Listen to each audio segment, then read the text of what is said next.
Estamos iniciando o Jornal da Educação desse dia 25 de agosto de 2022. E a primeira notícia é a notificação feita pelo INEP, publicada em Diário Oficial no dia 24, em que relaciona dezenas de instituições que estão com pendências na apresentação de dados complementares do censo de 2021. Essas instituições deverão apresentar os elementos até agora próximos dias, sob pena de existir o início de medidas cautelares, medidas punitivas por parte do Ministério da Educação. Então, são algumas instituições de porte grande, universidades, outras de porte menor, mas que têm que observar os dados de uma portaria do Ministério da Educação, do INEP mais precisamente, que estabelece um calendário. E esses prazos não foram respeitados por algumas instituições que têm falhas no sistema. Então, o INEP publicou no Diário Oficial a lista com o nome das instituições e o código perante o sistema MEC, e todas terão que agir rapidamente para evitar que tenha as consequências previstas na própria legislação. No cenário internacional, nós destacamos um trabalho feito pela Unesco sobre o futuro da educação.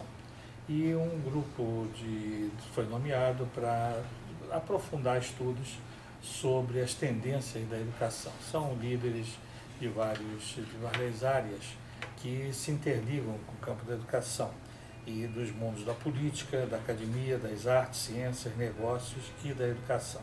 Então, o futuro da educação está sendo debatido por parte desse grupo constituído pela Unesco, que é a maior organização mundial que envolve a parte de educação, ciência e cultura.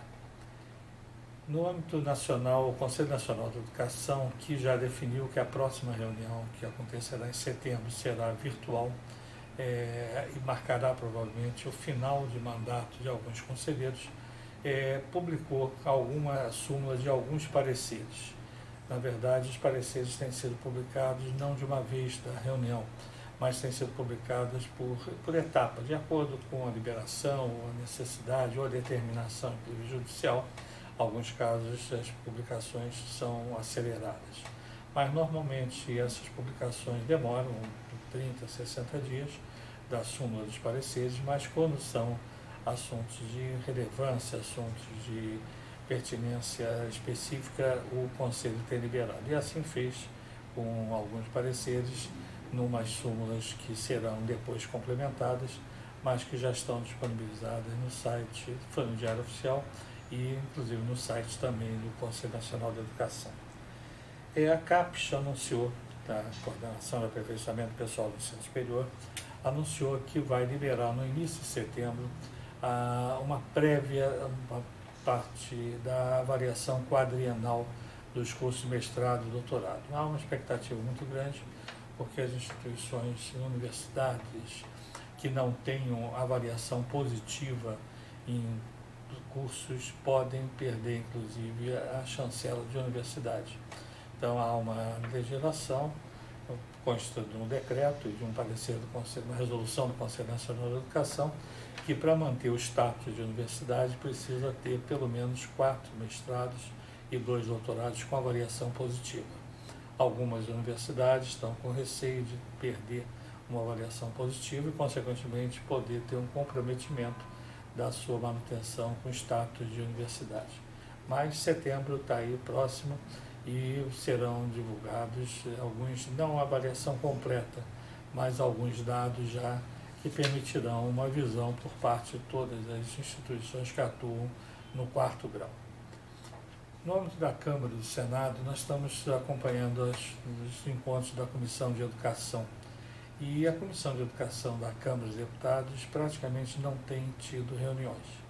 Tiveram algumas reuniões no começo do mês de agosto, não há uma previsão de reunião para esses próximos dias, mas há uma necessidade de decidir, tem uma dezena de projetos que estão aguardando relato na comissão.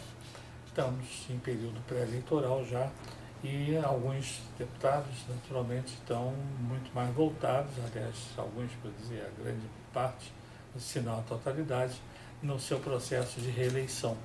Então nós temos aí a tendência de baixíssima produção de decisões nesse mês de setembro, mas vamos continuar acompanhando porque passadas as eleições, quem for reeleito naturalmente vai trabalhar, quem não for reeleito vai provavelmente arrumar as gavetas e sabendo que não vai continuar, mas terá realmente esse ano ainda uma possibilidade de relato de alguns pareceres de projetos de lei que estão tramitando e outras matérias. Já o Senado Federal tem tido reuniões, porque a renovação no Senado Federal ela é parcial. Nesse ano, dos 81 senadores, apenas 27 estão em processo de reeleição. Os outros estão tranquilos porque não terão processos de votação esse ano.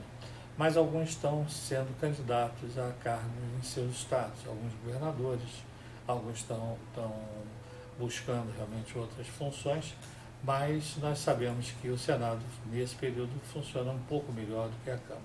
E temos aí previsão de algumas sessões, inclusive já programada para ainda esse mês, para a última semana de agosto, teremos uma reunião onde alguns projetos, inclusive de modificação da LDB, estão programados.